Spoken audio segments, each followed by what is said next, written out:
The Göbekli Tepe Comet Strike.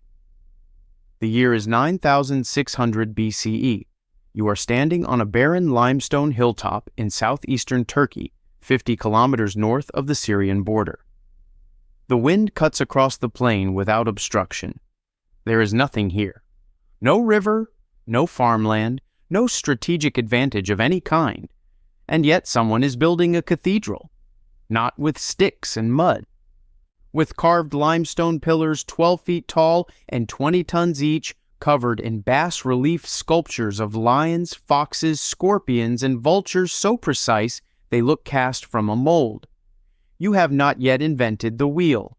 You have not yet invented pottery. And yet here, at the raw edge of the Ice Age, someone decided that the most important thing they could possibly do with their time was construct the most complex sacred structure the world had ever seen. This is Göbekli Tepe. German archaeologist Klaus Schmidt rediscovered it in 1994 after it had been misidentified as a Byzantine cemetery in 1963. Schmidt spent the next 20 years excavating it before his death in 2014, calling it the first human-built holy place on Earth. What he found shattered a foundational assumption of archaeology. Everything we were taught about the sequence of civilization, first you farm, then you settle, then you build, is reversed here. Radiocarbon dating of organic material within the fill, published in Quaternary International by Schmidt and colleagues in 2010, confirmed the oldest layers date to between 9,600 and 8,200 BCE. That makes Göbekli Tepe 11,600 years old.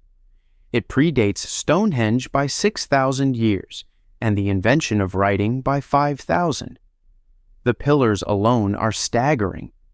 They weigh between 10 and 20 metric tons each. Unfinished pillars, some approaching 50 tons, were found still locked in the bedrock, abandoned mid-cut, as though the workers simply stopped one day and never came back. The nearest quarry sits roughly 500 meters away, which means these people were transporting multi-ton limestone blocks across open hillside without wheels, without draft animals, and without any of the organizational infrastructure we associate with monumental construction. And this is only what has been excavated. Current estimates, based on geophysical surveys by the German Archaeological Institute, suggest that less than 5% of the total site has been uncovered. We are looking at the tip of something enormous.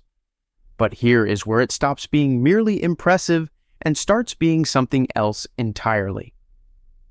Pillar 43, known informally as the vulture stone, carries a carved scene that has quietly unsettled researchers for years. In 2017, a team at the University of Edinburgh, led by Dr. Martin Sweatman and Dimitrios Tsikritsis, published a study in Mediterranean archaeology and archaeometry identifying the animal symbols on that pillar as a star map. Cross-referenced against known constellations, the scorpion corresponds to Scorpius, the fox to Leo, the crane to Aquila. When the positions are plotted against the precession of the equinoxes, the map encodes a specific date, 10,950 BCE. Ciru, that is the proposed date of a catastrophic, Younger Dryas impact event. A comet strike that, according to growing evidence, triggered rapid climate collapse at the end of the last ice age. The builders of the oldest temple on Earth apparently carved the date of an apocalypse into their pillar and buried it. The burial itself is perhaps the strangest detail. Around 8,000 BCE, the entire complex was deliberately packed under thousands of tons of rubble and abandoned. Not destroyed, preserved. Archaeoastronomer Giulio Magli of Milan Polytechnic published analysis in 2013, confirming that the enclosure's orientations track the rising of specific stars across successive building phases. These people understood the sky deeply enough to encode celestial mechanics into architecture. And Then, at a moment we cannot explain, they chose to hide all of it underground. In 2017, Julia Gresky of the German Archaeological Institute published findings in Science Advances describing intentionally modified human skulls found within the fill. Fragments bearing deep incised grooves, suspension holes, and traces of red ochre. The earliest known skull veneration on Earth. Whatever this place was, it was not simply a communal meeting spot. It was somewhere people brought their dead, read the stars, and kept secrets they apparently decided the world was not ready to keep. The mainstream explanation is that a network of semi-nomadic hunter-gatherer communities across the region organized a shared ritual center, and that the construction may have actually accelerated the development of agriculture. People needed to farm to feed the builders. That is a reasonable framework. But it requires these communities to have possessed an astronomical tradition sophisticated enough to encode a comet impact event into stone and a theological system complex enough to justify burying the evidence. What kind of nomad builds an observatory and then hides it? What memory were they trying to preserve? And who were they preserving it for? From a buried hilltop cathedral in Turkey, we crossed 2 continents and climbed to 13,000 feet because someone else was also building things they had no business building, and they left the evidence right out in the open. Puma Punku's machine stones. Imagine you are standing at almost 4,000 meters above sea level in the Bolivian Andes. The air is so thin your hands shake when you reach out to touch the stone in front of you. And the stone in front of you is extraordinary. It is an H-shaped block of andesite, one of the hardest stones on Earth. With internal right-angled channels cut so cleanly they appear drilled, surfaces so flat a metal straight edge laid across them reveals no gap, and interlocking notches that fit the adjacent block with a tolerance of less than 1 millimeter. Not 1 millimeter of error across a surface 2 meters wide. Less than 1 millimeter. The people who built this had no iron tools. They had no wheels. According to every standard account of pre-Columbian Andean civilization, they had no business achieving this at all. This is Pumapunku, part of the larger Tiwanaku complex on the Bolivian Altiplano near the shores of Lake Titicaca, sitting at 3,840 meters above sea level. The site was first formally documented by Spanish chroniclers in the 1540s, who reported that local Inca attributed the ruins to giants, or to the god Viracocha, who they said built it in a single night. Serious archaeological survey began with Ephraim George Squire in 1877. The full geometric analysis of the blocks was conducted and published by Alexei Vranich of UCLA in 2006 in his study of Tiwanaku construction, and what that analysis found has never been satisfactorily explained. The largest single block at the site measures 7.81 meters long, 5.17 meters wide, and just over 1 meter thick. It weighs approximately 131 metric tons. The andesite blocks, the most precisely cut ones, register between 6 and 7 on the Mohs hardness scale. Copper and bronze, the hardest metals available to the Tiwanaku, register around 3. You cannot cut andesite cleanly with bronze any more than you can cut granite with a butter knife. And yet the cuts are clean, not just straight, surgically precise. Vranich's laser scan survey found surface planarity deviations of under 1 millimeter across faces more than 2 meters wide. That is a tolerance consistent with modern stone-cutting machinery. Geochemical sourcing by archaeologist Paul Goldstein confirmed that the red sandstone blocks were quarried from a site 10 kilometers away. The andesite came from a quarry on the Copacabana Peninsula on the opposite shore of Lake Titicaca. That is a transport problem requiring the movement of 100 metric ton blocks across open water at altitude, without wheels, without iron tools, and without draft animals capable of handling that load. And the H blocks are not just moved and placed, they are machined to fit.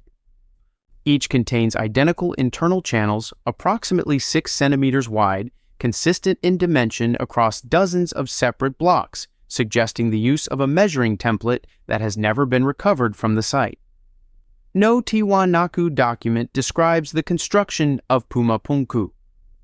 No inscription, no oral tradition preserved in Aymara or Quechua, no administrative record from the Tiwanaku state, which at its peak controlled a population of perhaps 400,000 people and was an extraordinarily well-organized civilization, mentions who built this structure or how.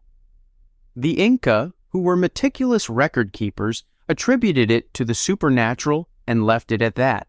Archaeological dating by Janusek and Kolata, published in 2003, places the site's peak occupation at 500 to 800 CE. Researcher Arthur Poznansky's earlier astronomical analysis proposed construction as far back as 15,000 BCE based on solar alignments, a claim mainstream archaeology disputes but which has never been definitively closed. The standard explanation is labor. The Tiwanaku state commanded sufficient workers and sufficient time to achieve extraordinary precision through sustained effort. Stone-on-stone grinding with harder cobbles can produce flat surfaces. Repeated pounding with bronze tools on softer sandstone sections works, slowly. The transport problem is addressed by sledges, ropes, and reed boats across the lake. With unlimited time and organized labor, the argument goes, almost anything is achievable. But that explanation accounts for effort, not method. When archaeologists and engineers have attempted to replicate Pumapunku's H blocks using the documented Andean toolkit, stone hammers, bronze chisels, wooden guides, they cannot hold a tolerance of 1 millimeter across a 2-meter face of andesite. The stone is too hard, the tools too imprecise, the material too variable. You can get close, you cannot get there. What the blocks at Pumapunku show is not extraordinary patience. It is a different category of capability. Some researchers have asked whether the blocks were not carved at all, but cast, poured as a geopolymer concrete from crushed stone aggregate and an unknown binding compound, the way Roman concrete was poured. If the Tiwanaku possessed a chemistry that has left no trace in the archaeological record, the precision, the internal channels, and the consistent dimensions all become achievable. But that would require an entirely unknown material science tradition operating at altitude in the Andes 2,000 years ago. We do not know what they knew. We only know what the stones show. And the stones should not exist. From stone blocks that shouldn't be possible, we move to a bronze machine that shouldn't exist. Pulled from the floor of the Aegean Sea and quietly reclassified as the most important object ever recovered from the ancient world. The Antikythera mechanism. In 1901, a Greek sponge diver named Elias Stadiatis surfaced from a shipwreck at 45 meters off the island of Antikythera and reported seeing a heap of rotting corpses on the seafloor. What he had actually seen were bronze statues, corroded and draped with sea growth, lying among marble cargo and shattered timber. The salvage team that followed recovered extraordinary objects: horses, bronze warriors, glassware, coins, and one piece that nobody could classify. A corroded lump the size of a large dictionary, green with oxidation, its interior structure invisible behind centuries of calcification. It was labeled and stored. For the next 50 years, nobody knew what it was. Then a historian named Derek de Solla Price put it under X-ray. What he saw inside stopped him cold. The Antikythera mechanism is a geared astronomical computer. Not a clock, not an astrolabe, not a simple calendar device. A geared computer containing at least 37 interlocking bronze gears, the exact count is still debated by researchers, meshed to perform calculations of staggering complexity. It predicts solar and lunar eclipses. It models the irregular orbit of the moon. It tracks the 4-year Olympic cycle. It calculates the 19-year Metonic cycle used to align lunar and solar calendars. It displays the position of the sun and moon against the zodiac. And at its center is something that should not be there at all: an epicyclic gear, a pin and slot mechanism that models the variation in the moon's orbital speed as it travels its elliptical path. That mathematical principle, the elliptical orbit of the moon and the consequent variation in its apparent velocity, was not formally described in Western science until Johannes Kepler published his laws of planetary motion in 1609 CE. The Antikythera mechanism solved that problem approximately 1700 years before Kepler was born. The 2016 Antikythera Mechanism Research Project study published in Almagest used polynomial texture mapping and X-ray computed tomography to resolve 82 surviving fragments. The Saros dial gear alone carries 223 teeth machined to the precision required for the gear train to function correctly across years of continuous use. The mechanism's back cover plate, partially deciphered by the same research team, contains inscriptions describing all 5 planets visible to the naked eye: Mercury, Venus, Mars, Jupiter, and Saturn. A 2021 study by Tony Freeth's team at University College London, published in Scientific Reports, proposed a front-plate planetary display of extraordinary mechanical complexity, a model of the entire visible cosmos, turning in real time. Radiocarbon dating of associated organic material, combined with numismatic analysis of coins found at the wreck site, places the shipwreck at approximately 60 to 70 BCE. But astronomical event dating within the mechanism's own calendar suggests it was calibrated to a starting date of 204 BCE, meaning it was already decades old when it went down with the ship.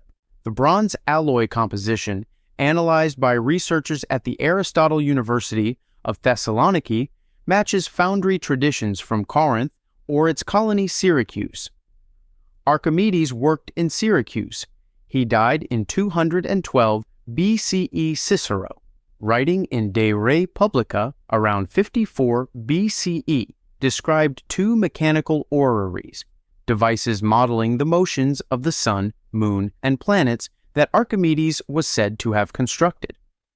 Whether the Antikythera mechanism is from that tradition or represents something older still, nobody can say. Here is the problem. The next comparable geared mechanism in the entire historical record is a Byzantine sundial calendar from around 600 CE, 700 years later. The next device of comparable complexity is a medieval European astronomical clock from approximately 1300 CE, 1400 years later. And in between, silence. Not a single developmental prototype. Not a workshop drawing, not a student's apprentice piece, not a fragment of a simpler version. The Antikythera mechanism appears from the sea fully formed, solves problems that Western science would not formally rediscover for 15 centuries, and leaves no successors. The mainstream explanation is loss. The tradition of mechanical astronomical devices was real, but rare, concentrated in a handful of workshops, possibly Archimedes' school at Syracuse, possibly later at Rhodes, and was destroyed by war, conquest, and the general collapse of Hellenistic scientific institutions. Expensive, fragile, and made by specialists, these devices would have been melted down or lost without leaving traces in the archaeological record. The mechanism survived only because it happened to sink. But the argument from loss cannot explain the absence of any developmental record. Every technology in human history leaves a trail of prototypes, failures, and intermediate steps. The bow, the catapult, the water wheel, the astrolabe, all have traceable evolutionary histories. The Antikythera mechanism has none. It appears with the epicyclic gear already perfected, with the 223-tooth Saros dial already calibrated. Some researchers ask whether there is a much older tradition of precision mechanical devices behind it, one that passed through channels we have not yet identified and left nothing except the thing itself, sitting on the floor of the Aegean for 2,000 years, waiting. From a bronze machine at the bottom of a Greek sea, we move to an underground world on the other side of the planet, a hidden city beneath the fields of rural China that no one in history thought to write down. The Longyu Caves, June 1992. A farmer named Wu Anai decides to drain a pond that has sat on his family's land for as long as anyone can remember. He rents a pump. He runs it for 3 days. The water level drops, and the bottom of the pond does not appear. Instead, the walls of a colossal carved chamber emerge from the dark, its ceiling vaulted, its walls covered in an unbroken pattern of parallel chisel marks, and its silence total. Wu Anai had not drained a pond. He had opened a door that had been shut for over 2,000 years. What he found beneath that field in Longyu County, Zhejiang Province, southeastern China, turned out to be not one cave, but 24. 24 separate hand-carved sandstone caverns, each averaging the interior volume of a 5-story building, connected by passages, and concealed beneath a landscape of fields and ponds that had showed no surface indication of what lay below. The Chinese Academy of Sciences was notified. Archaeologists arrived. Geological assessment by the Zhejiang Institute of Hydraulics and Estuary confirmed the caves had been excavated at minimum 2,200 years ago, placing their creation in the late Warring States or early Han period. The 24 caverns together cover a total floor area of approximately 30,000 square meters. That is roughly the combined floor space of 4 city blocks. Every surface, the walls, the ceilings, the bases of the 4 stone pillars left standing in each cave for structural support, is covered in parallel chisel grooves spaced 2 centimeters apart, applied at a consistent 60-degree angle. Not approximately 60 degrees. Consistently 60 degrees across tens of thousands of square meters of surface, applied by different workers over what must have been years of labor, including on surfaces that required working directly overhead. The uniformity is so precise it implies the use of a standardized template or measuring device of which no example has been found. Structural analysis by engineers from Zhejiang University, published in 2010, confirmed that the 4 pillars in each cave are positioned at the exact points required to prevent the ceiling from collapsing under the overlying earth and water. These were not guess placements. They are the product of load-bearing calculations. In 2,000 years of documented Chinese history, through the Qin dynasty, the Han dynasty, the Tang, Song, Ming, and Qing dynasties, through the Republic of China and the People's Republic, not a single document, inscription, tax record, engineering note, poem, administrative scroll, or passing reference to the Longyu Caves has ever been found. This is not a minor absence. China in the Han period was one of the most bureaucratically organized civilizations on Earth. Imperial construction projects generated enormous paper trails, labor conscription records, material requisitions, engineering specifications, completion ceremonies. A project of this scale, excavating 30,000 square meters of cavern by hand torch through dense sandstone with a workforce that must have numbered in the hundreds, would have been among the largest construction undertakings of its era. It produced no paper. It produced no memory. It is as though 2,200 years ago, someone built a city underground and then made certain nobody would ever write about it. A Japanese research team from Waseda University conducted a comparative survey in 2000 and noted the internal geometry resembles Han Dynasty underground storage architecture. Ground-penetrating radar surveys conducted at the direction of Chinese authorities in 2013 detected what appear to be additional subfloor chambers beneath the already discovered caverns, spaces that have not yet been excavated or inventoried. The caves are dry, maintaining a stable internal temperature and humidity for over 2 millennia, despite being carved below the water table, directly beneath active ponds. The mechanism by which the water is naturally excluded is not fully understood. The mainstream explanation is quarrying. The caves are the negative space left after stone was removed for use in construction elsewhere, and the documentary silence is attributed to the destruction of records during the Qin Emperor Shi Huang's burning of books in 213 BCE, combined with the general fragility of organic documents over 2,000 years. That is not an unreasonable position, but it does not explain the decorative chisel finish. Quarry workers extracting material do not apply a consistent 60-degree parallel groove pattern to every surface, including the ceiling. That is not the mark of extraction, it is the mark of intention. Somebody built these caves, finished them with the precision of a craftsman, and then erased every trace of the decision to build them. What were they hiding? Or what were they hiding from? The Longyu caves hid something underground. The next secret was hidden in plain sight, drawn across 30 miles of Peruvian desert in lines you can only understand if you leave the ground. The Nazca spider's hidden code. On the ground, it looks like almost nothing. A few shallow scrapes in the dark gravel, pale lines on a pale plain. No drama, no indication of scale.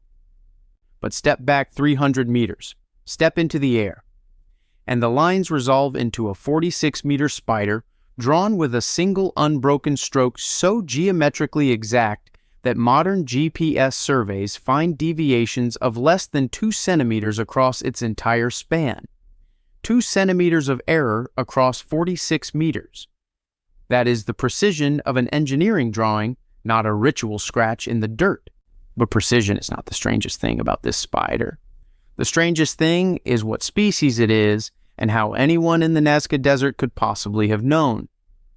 The Nazca lines were first formally noted by Peruvian archaeologist Toribio Mejia Zespe in 1927 and brought to international attention after commercial flight routes over the region began in the 1930s, because the figures are essentially invisible from the ground and only fully legible from altitude. Paul Kosak studied them from the air between 1939 and 41 and suggested an astronomical function. German mathematician Maria Reiche devoted her life from 1946 until her death in 1998 to measuring and cataloging the lines, publishing her findings in Mystery on the Desert.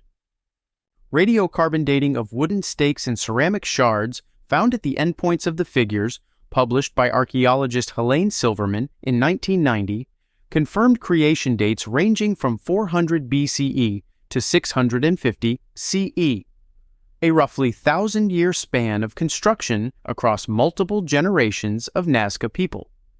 There are hundreds of figures, animals, plants, geometric shapes, long straight lines running for kilometers in directions that never deviate. But the spider is the one that poses the question nobody has cleanly answered. It is a perfect anatomical rendering of a spider from the genus Riccinulae, one of the rarest arachnid groups on Earth, found exclusively in remote, deeply inaccessible sections of the Amazon rainforest, hundreds of kilometers from the Nazca Plateau. The Nazca people's documented territorial range did not extend to the Amazon basin. Riccinulae spiders were not described in Western scientific literature until 1893. The anatomical accuracy of the Nazca figure extends to the articulation of the pedipalps, the cheliceraal structure, and the specific segmentation of the legs, details that require either direct examination of a living specimen or access to a description from someone who had made that examination. And then, in a 1990 study commissioned by the National Geographic Society, senior astronomer Phyllis Pitluga of the Adler Planetarium in Chicago identified something else.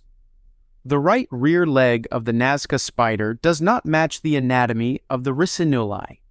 It matches the angular spacing of the three belt stars of Orion, Alnitak, Alnilam, and Mintaka, reproduced at the correct proportional scale relative to the spider's body.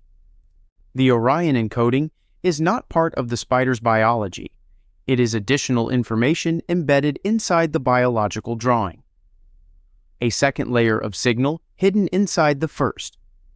Maria Reich's 50 years of field measurements identified over 70 astronomical alignments among the Nazca figures, including solstice and equinox sunrise alignments accurate to fractions of a degree, confirmed independently by Pitluga. The figures are drawn with a single, unbroken, non-intersecting line, a planning feat that for a 46-meter image drawn on open desert without an elevated vantage point has never been satisfactorily replicated by experimental archaeology using pre-Columbian methods alone. The mainstream interpretation, advanced most thoroughly by archaeologist Donald Pro and supported by Silverman's decades of research, is that the figures served as ritual walking paths, ceremonial routes used in processions related to water, fertility, and the agricultural calendar. The astronomical alignments reflect sophisticated sky-watching traditions common across Andean cultures. The figures did not need to be seen from above to serve their religious purpose. That is a coherent and well-supported position. But it does not explain the spider's genus. A ritual symbol of fertility does not require the reproduction of a specific, anatomically accurate, rainforest-only arachnid species, and it does not explain the Orion encoding in the right rear leg, which is not an anatomical feature. It is information. Information placed inside a biological image embedded in a format invisible from the ground, in a desert that punishes everything except patience and purpose. Who placed it there? And what else is encoded in the figures we have not yet learned to read? From a coded image in the Peruvian desert, we move north and west, to a temple in Egypt where an engineer saw something on the wall that his training told him was impossible. The Dendera light. Walk into the subterranean crypts beneath the Temple of Hathor at Dendera in Upper Egypt, roughly 60 kilometers north of Luxor. The temple dates to the Ptolemaic period. Construction ran from approximately 54 BCE to 20 CE.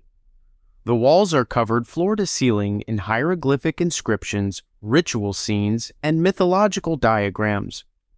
Most visitors move past them without pausing. But in one panel, in a crypt barely large enough to stand upright, something unusual waits. A carved relief shows a large elongated vessel, oval, transparent-looking, with a serpent inside whose tail rests on a lotus flower sitting atop a pillar. A human figure tends to the device from one side.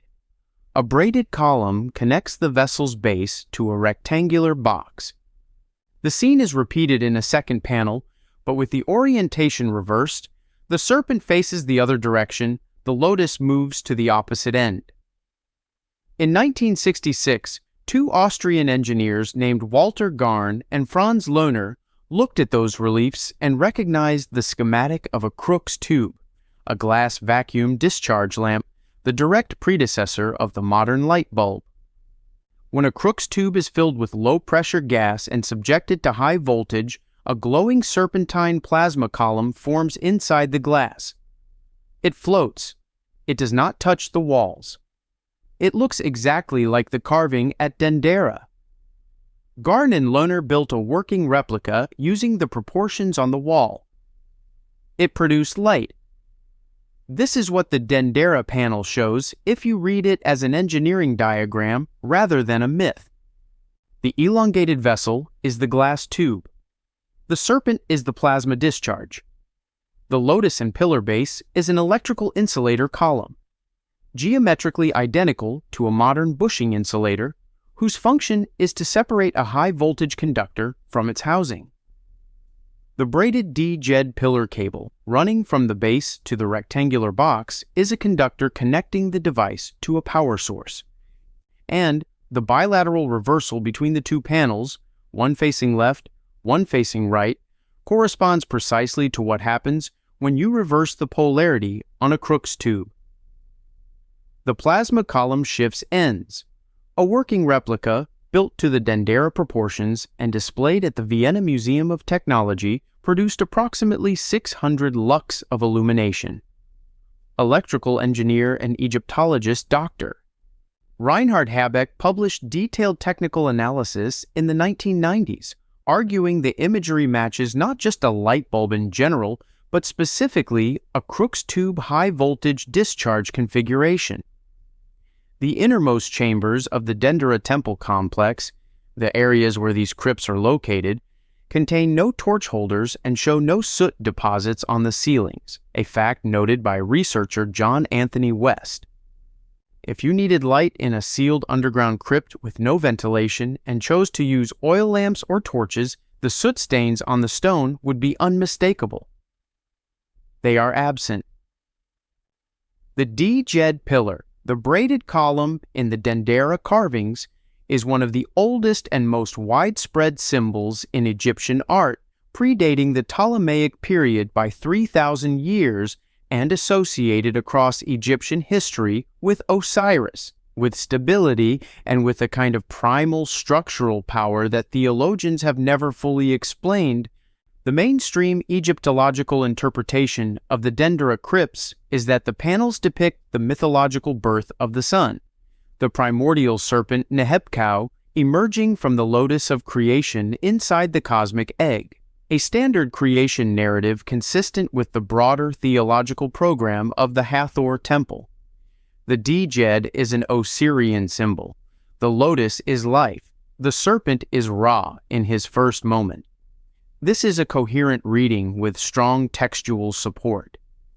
But the cosmic egg of Egyptian mythology does not look like an elongated glass tube with an internal electrode and a bilateral polarity reversal. It looks like an egg. And no other Egyptian creation narrative requires the mythological apparatus to be reversed between two adjacent panels, the way you would reverse a circuit diagram to show both polarities.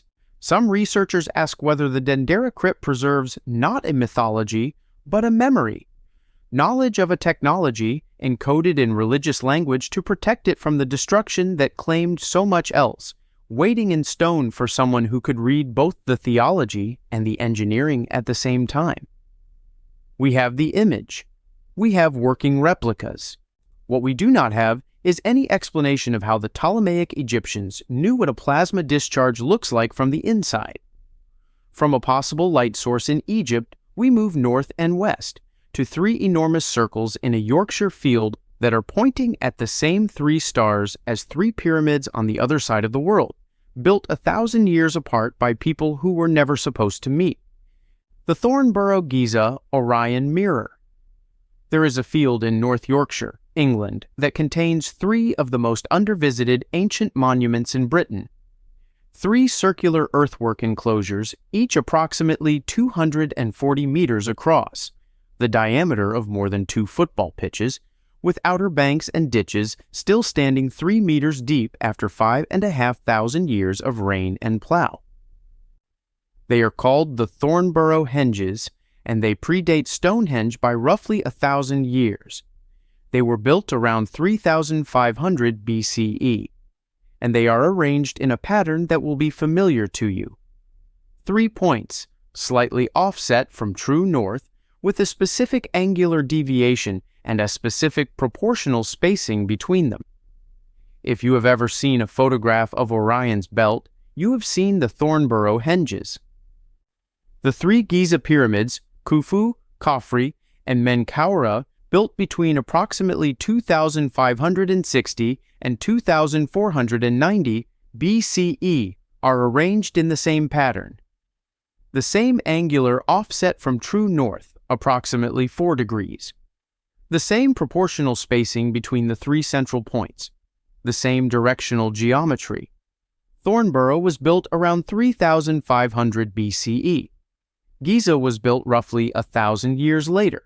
No documented contact connects Neolithic Britain and Old Kingdom Egypt. No shared language, no trade goods, no cultural artifact linking these two civilizations has ever been identified, and yet they were both pointing at the same three stars. This is not a casual resemblance. The 4-degree angular offset from north is not a generic feature of monumental architecture. It is time-specific. It corresponds to the position of Orion's belt as it rose on the horizon at the latitude of each site during the epoch of each site's construction, accounting for the precession of the equinoxes.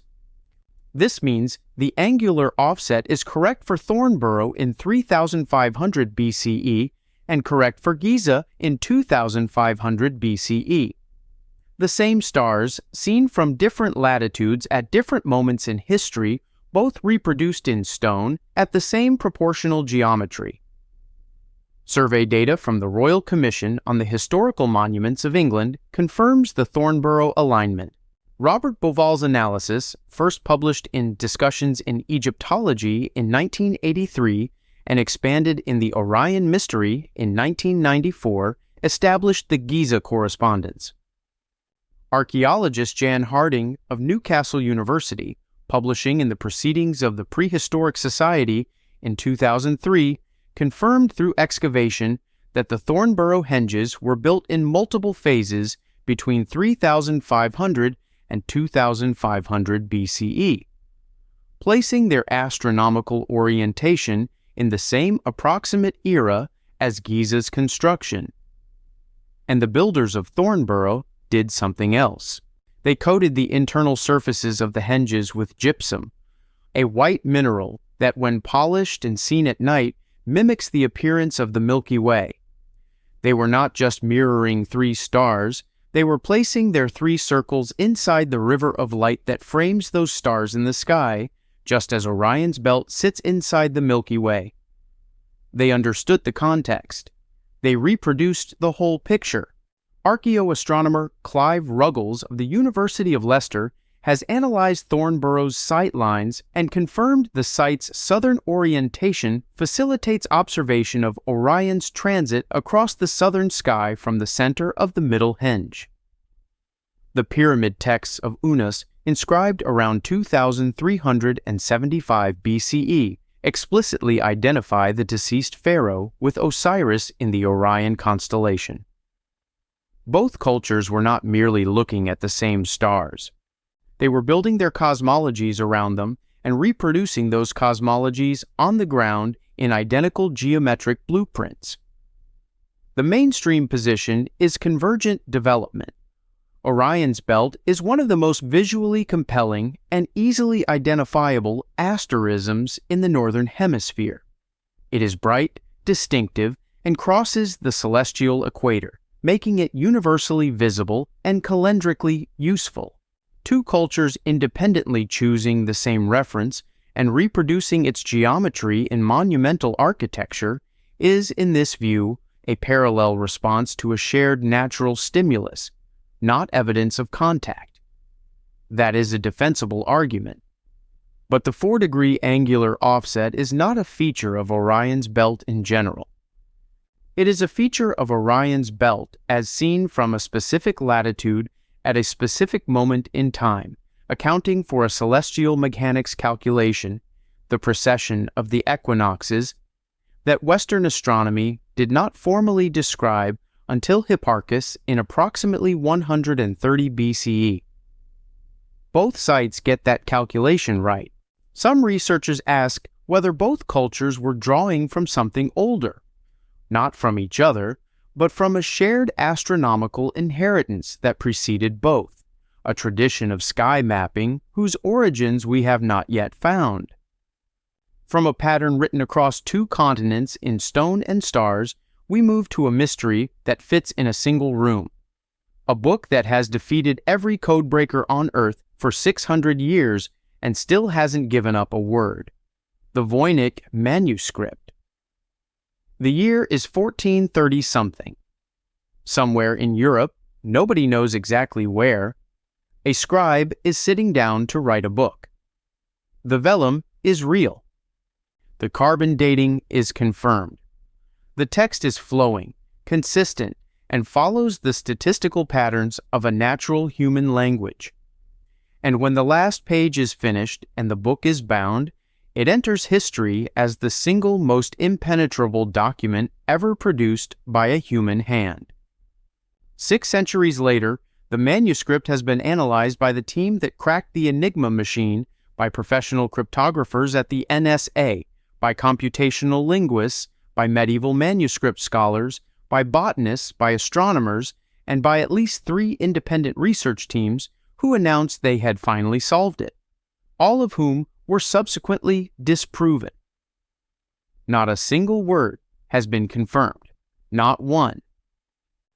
This is the Voynich manuscript, named after antiquarian book dealer Wilfrid Voynich, who purchased it in 1912 from the Jesuit college at Villa Mondragone in Frascati, Italy. Inside, he found a letter dated to 1665, written by Johannes Marcus Marci to the Jesuit scholar Athanasius Kircher, stating that the manuscript had been purchased by Holy Roman Emperor Rudolph II for 600 gold ducats and was believed to be the work of Roger Bacon. The University of Arizona's 2011 AMS radiocarbon dating of the vellum, published by Greg Hodgins in Radiocarbon, confirmed 4 separate samples, all dated between 1404 and 1438 CE with 95% confidence. The book is genuinely medieval.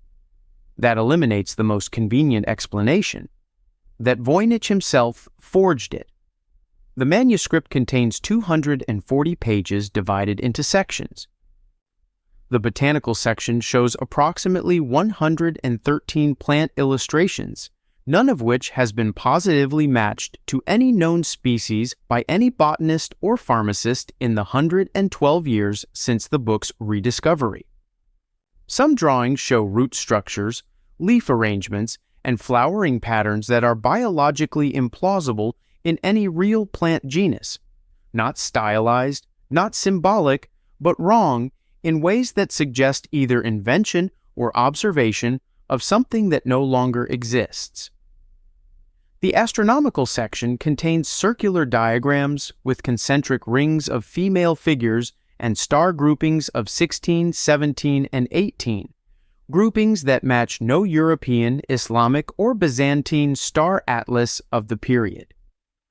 The biological section shows networks of pipes, pools, and cylindrical vessels connecting female figures in patterns that some researchers have read as anatomical, some as cosmological, and some as a plumbing system for a building nobody has yet identified.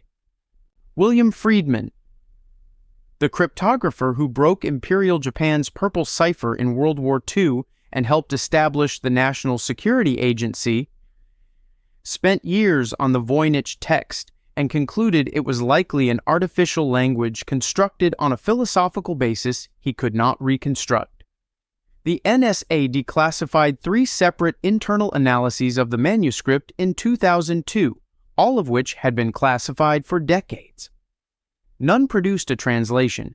They are available through the NSA's Freedom of Information Act reading room under the title The Most Mysterious Manuscript in the World.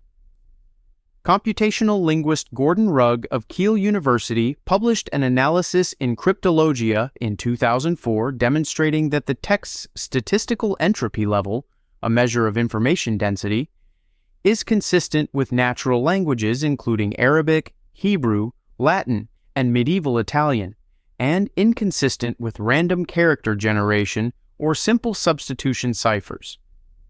The text is not gibberish, it obeys language rules, but it obeys them in a way no known language obeys them. The dominant current view among manuscript scholars is that the Voynich is either an extraordinarily sophisticated hoax using Rugg's card and grill method to generate pseudo-language from a grid and template, or a genuine text in a language whose decipherment simply requires a bilingual key that has not been found. Botanist Arthur Tucker published analysis in 2013 suggesting the plant illustrations match 16th century Mexican flora, raising the possibility of a Mesoamerican or early colonial origin. That hypothesis has not been accepted by the mainstream, but it has not been disproven either. After 600 years, the Voynich manuscript is not just undeciphered, it is unclassifiable. We cannot confirm whether it is a real language, a constructed language, or a simulation of language sophisticated enough to defeat 6 centuries of the best analytical minds civilization has produced.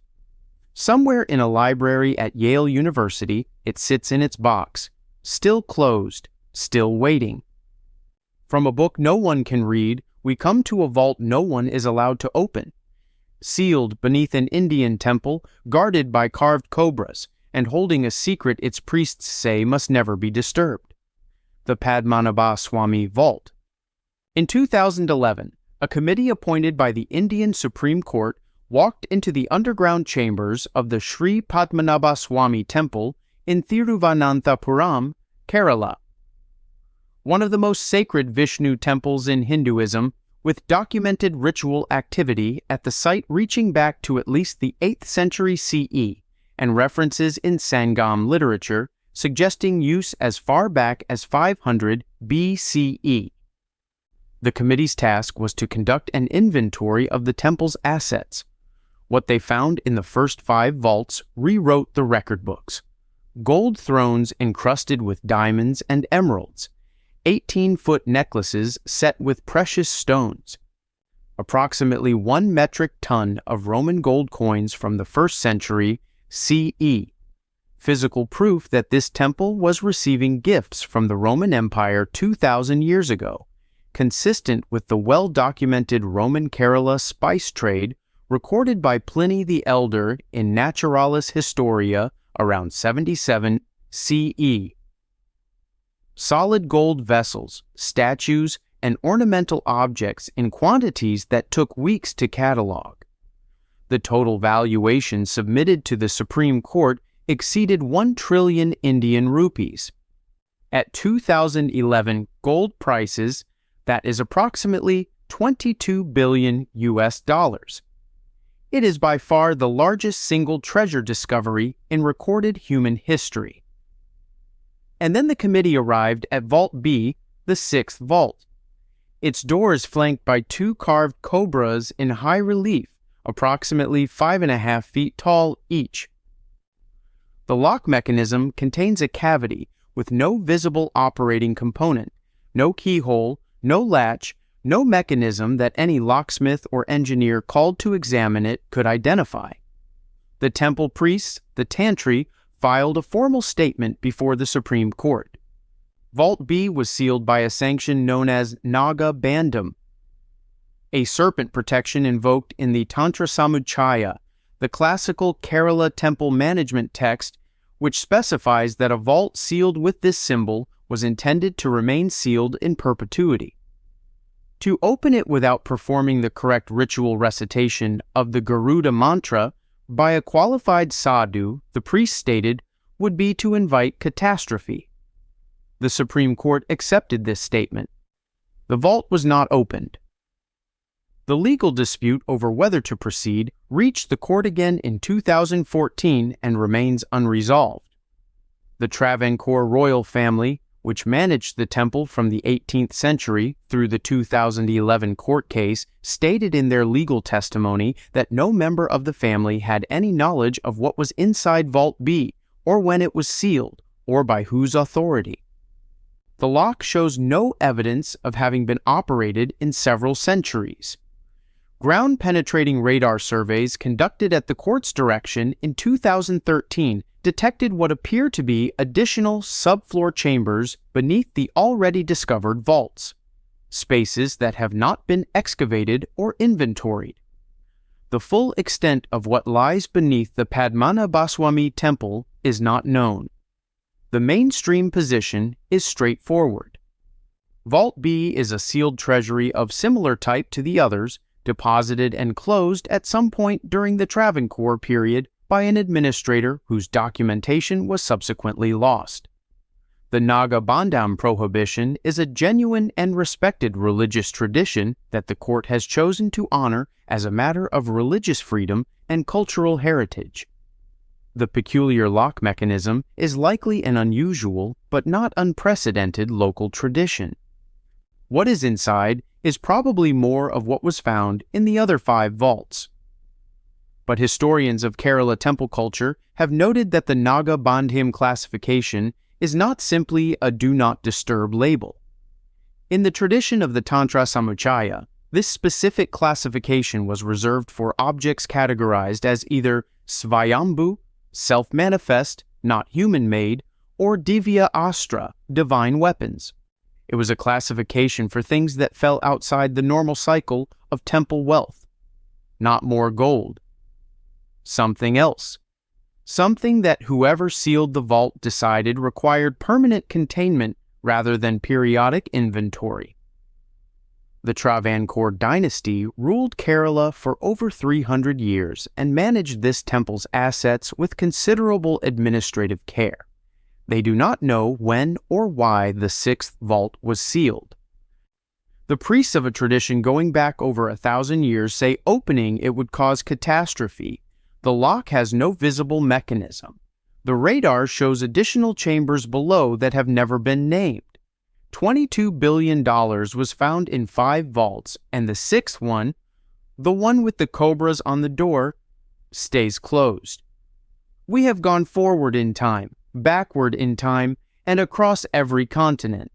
Now we return to where civilization begins, the ancient Near East, for a discovery so strange that when an archaeologist first held it in Baghdad in 1938, he initially thought it was a storage jar, the Baghdad Battery. The year is somewhere between 250 BCE and 250 CE, in the Parthian or early Sassanid Empire of ancient Mesopotamia. Someone, a craftsman, a priest, a physician, or perhaps something in between, is assembling a device. They take a clay jar roughly 13 centimeters tall. Inside, they place a copper cylinder capped at both ends. Through the center of the cylinder, they suspend an iron rod, insulated from the copper by an asphalt stopper at the top. When they fill the jar with an acidic liquid, grape juice, vinegar, citric acid solution, all of which were available and documented in the ancient Near East, the device produces 1.1 volts of direct electrical current. It is a battery, and it is 2,000 years old. German archaeologist Wilhelm Koenig was working as director of the National Museum of Iraq in Baghdad in 1938 when he picked this device out of storage and recognized it for what it was. The jar had been excavated in 1936 during railway construction near the village of Kuyut Rabua, southeast of Baghdad, and placed in the museum without specific classification. Koenig published his analysis in a 1940 paper in the German journal Forschungen und Fortschritte. The same year, American engineer Willard Gray built a functional replica, clay jar, copper cylinder, iron rod, grape juice electrolyte, and measured 1.1 volts of sustained DC current. The result has been independently replicated many times since, including on a television program, and the voltage output is consistent across all properly constructed replicas. Between 10 and 40 similar clay jars have been identified in collections from the same geographical region around Seleucia. They are not identical, but they share the essential design: a ceramic vessel, an internal copper component, an iron rod. If multiple such cells were wired together in series, a configuration requiring only copper wire, which was available and documented in ancient Mesopotamia, the combined voltage output would be sufficient for a range of electrochemical applications, including electroplating. Arne Egebrecht, director of the Romer and Pelizaeus Museum in Hildesheim, conducted an electroplating experiment in 1978 using Baghdad battery-type cells filled with diluted gold cyanide solution. He successfully plated a silver statuette with a gold layer of 1/10,000th of a millimeter thickness in 18 hours. That matches the coating thickness found on gold-plated objects from the Seleucia region. Paul Craddock of the British Museum's Department of Scientific Research published analysis in Gold Bulletin noting multiple Mesopotamian artifacts with plating characteristics inconsistent with fire gilding, the technique mainstream archaeology attributes to ancient gold plating, and consistent with electrodeposition. Fire gilding with mercury amalgam produces coatings of inconsistent thickness and always leaves traces of mercury. The Seleucia artifacts show neither. This is what the Baghdad battery did or what it may have done. It is also what it should have changed. Alessandro Volta invented the galvanic cell in 1799 CE. That invention is classified by the history of science as one of the critical technological breakthroughs of the modern era, the foundational step that made all of electrical engineering possible. If the Baghdad battery represents the same principle applied 2,000 years earlier in ancient Mesopotamia, the entire story of how humanity discovered electricity needs to be rewritten. It would mean that the concept of harnessing electrochemical current was understood, applied, and then completely lost, vanishing from the record so thoroughly that when Volta arrived at the same principle in 1799, he was working with no awareness that anyone had been there before him. The mainstream position is that the jar is a storage vessel, the copper cylinder serving as a preservation liner for papyrus scrolls or organic materials. The voltage production is a coincidental property of the materials, not an intended function.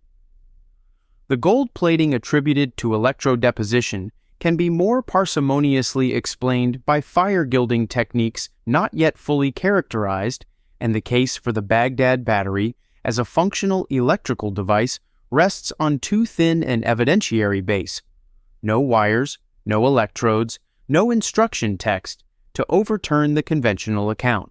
But the corrosion products inside the copper cylinder show patterns consistent with prolonged contact with an acidic electrolyte, distinct from the oxidation patterns produced by soil moisture alone. That is not the fingerprint of a scroll case. It is the fingerprint of a cell that was used. An historian of technology Paul T. Kaiser of the University of Alberta, writing in the Journal of Near Eastern Studies in 1993, raised a more unsettling possibility. If a Baghdad battery was concealed within the base of a sacred golden idol, and a worshipper completing the electrical circuit by touching the device experienced a genuine mild shock, there would have been only one explanation available in the ancient world. The god was real, and he just reached back. Pull these 10 items together and look at what they share. A star map in Turkey encoding a catastrophic event. Stone blocks in Bolivia cut to tolerances that exceed the documented toolkit. A bronze computer in Greece solving problems that science would rediscover 1,400 years later. Caverns in China so massive and so perfectly finished that they erased themselves from history. A desert spider in Peru drawn for an audience that could only exist in the sky. A possible light source carved on an Egyptian temple wall. 2 monument complexes on opposite sides of the world mirroring the same 3 stars with the same angular geometry. A medieval book that has defeated every codebreaker on Earth for 600 years. A sealed vault in India worth more than the GDP of many countries, with a door no one alive knows how to open. And a 2,000-year-old battery from Baghdad, whose corrosion patterns say it was used for something the official history of science says could not exist yet. These are not 10 isolated curiosities, they are 10 points on the same map.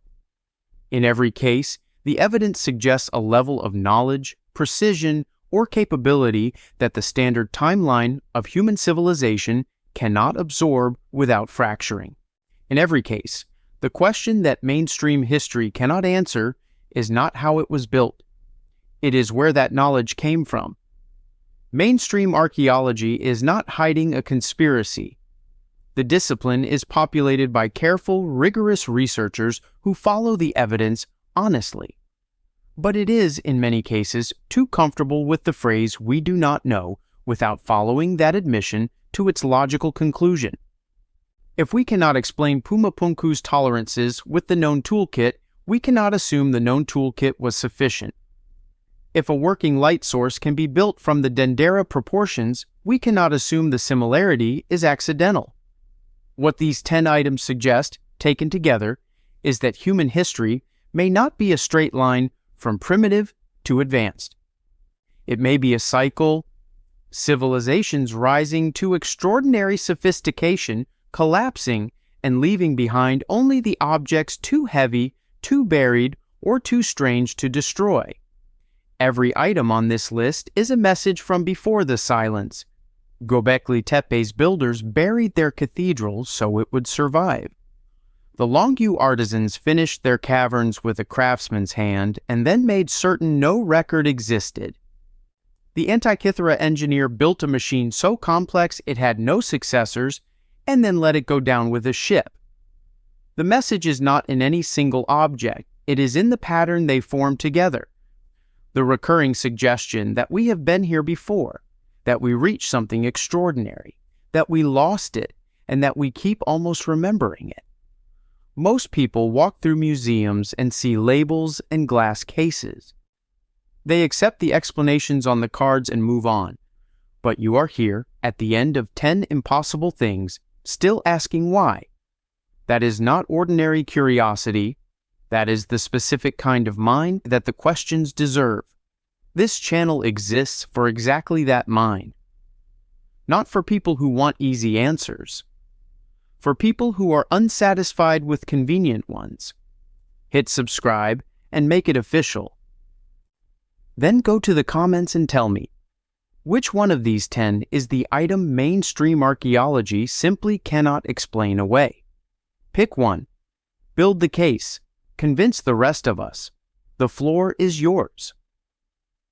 The Göbekli Tepe builders buried their cathedral 11,600 years ago so the next civilization would find it.